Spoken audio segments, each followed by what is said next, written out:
Queridas irmãs, queridos irmãos, queridos amigos, é para nós um momento de grande alegria estarmos de volta a este espaço da prece das 18 horas do Lar Fabiano de Cristo.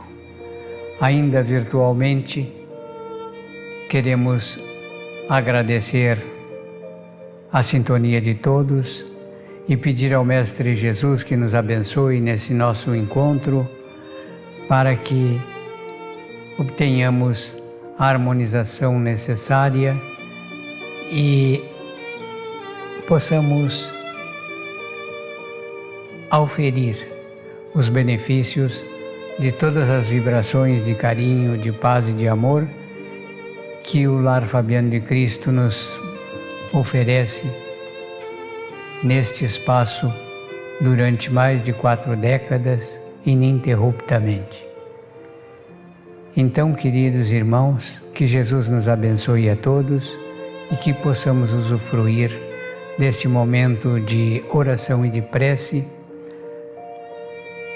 verdadeiramente irmanados na mesma sintonia, para que os mentores da Casa de Fabiano e os mensageiros do Cristo nos auxiliem naquilo que nós precisamos no momento presente. A nossa reflexão de hoje está baseada no capítulo 10 do Evangelho segundo o Espiritismo, nos 3 últimos itens das bem-aventuranças para os que são misericordiosos, onde o Espírito São Luís nos aborda, nos dá as respostas das questões formuladas por Kardec. E o título do item é permitido repreender os outros, notar as imperfeições de outrem, divulgar o mal de outrem? Então, no item 19, a pergunta proposta por Kardec: ninguém sendo perfeito, seguir-se-á que ninguém tem o direito de repreender o seu próximo?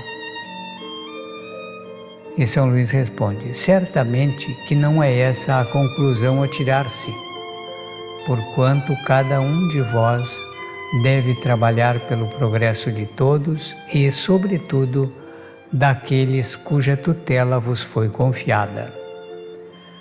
Por isso mesmo, deveis fazê-lo com moderação para um fim útil, e não, como as mais das vezes, pelo prazer de denegrir.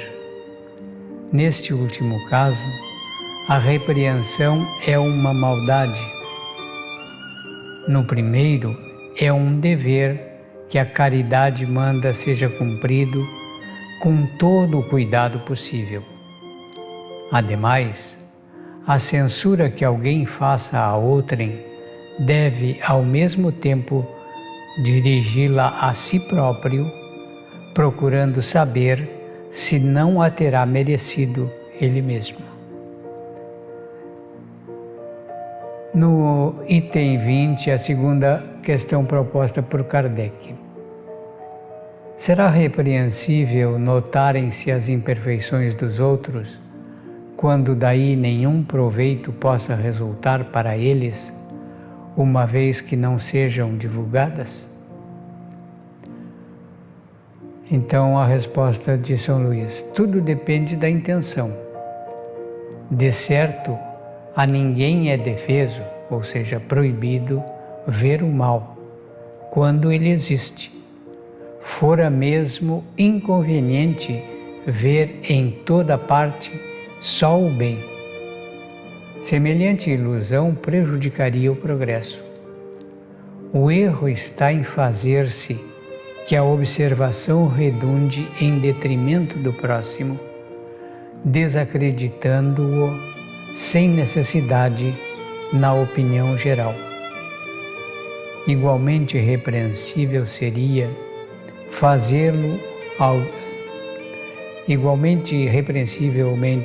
repreensível seria fazê-lo a alguém apenas para dar expansão há um sentimento de malevolência e a satisfação de apanhar os outros em falta. Dá-se inteiramente o contrário quando, estendendo sobre o mal um véu para que o público não o veja, aquele que note os defeitos do próximo o faça em seu proveito pessoal, isto é, para se exercitar em evitar o que reprova nos outros. Essa observação, em suma, não é proveitosa ao moralista? Questiona. Como pintaria ele os defeitos humanos se não estudasse os moldes? É o que São Luís nos coloca para a reflexão. E finalmente no item 21, a última questão do capítulo e o último item. Haverá casos em que convenha se desvende o mal de outrem? É muito delicada esta questão e, para resolvê-la, necessário se torna apelar para a caridade bem compreendida. Se as imperfeições de uma pessoa só a ela prejudicam, nenhuma utilidade haverá nunca em divulgá-la.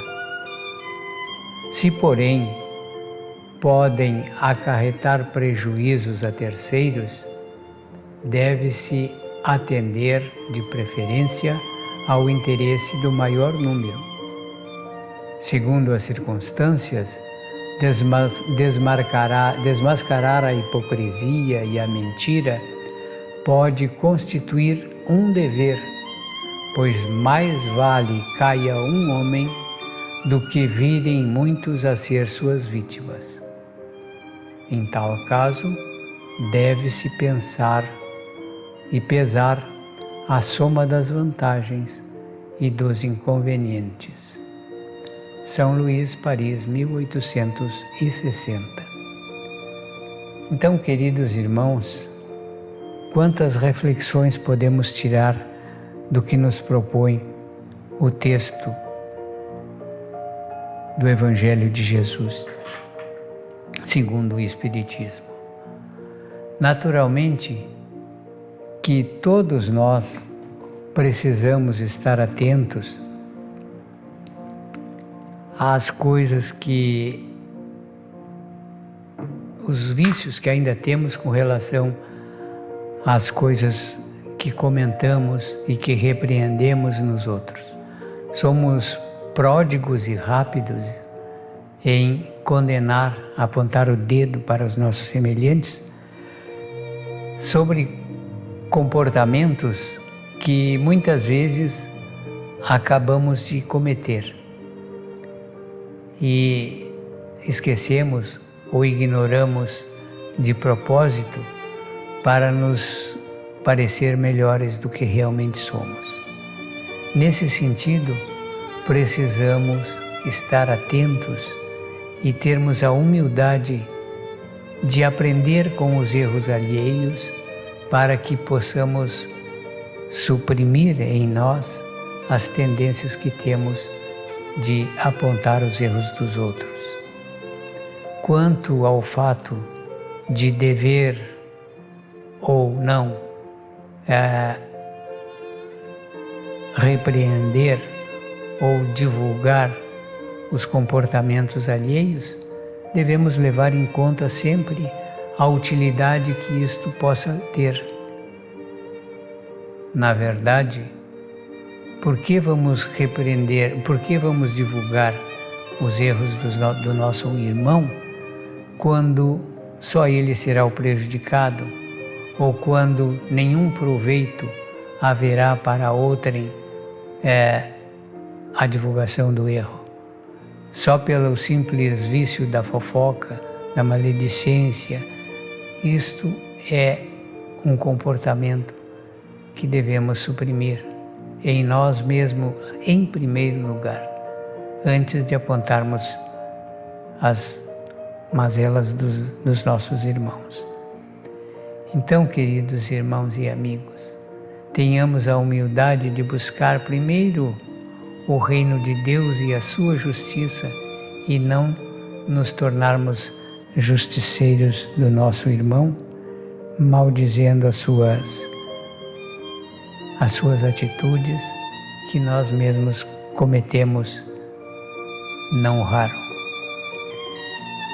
Pensando nisso, peçamos ao Mestre Jesus que nos inspire, que nos auxilie e nos mantenhamos com o coração aberto para ouvirmos os bons conselhos que os nossos mentores, o nosso guardião, os nossos amigos espirituais geralmente tentam nos passar. Mas quando estamos envolvidos pelo vício da fofoca, da maledicência, não damos a eles oportunidade de nos ajudarem.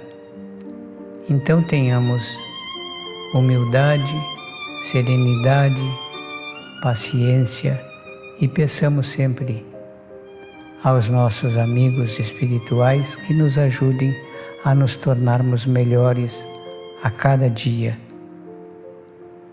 E que Jesus nos abençoe a todos pelo nosso encontro de hoje e que recebamos as energias desse encontro com a alma e o coração abertos para que essas energias benfazejas nos harmonizem, nos tranquilizem e, acima de tudo, nos harmonizando, recomponham as nossas feridas, as nossas dores e nos tornemos mais alegres e felizes. Obrigado a todos pelo carinho e que Jesus esteja no coração de cada um. Que assim seja.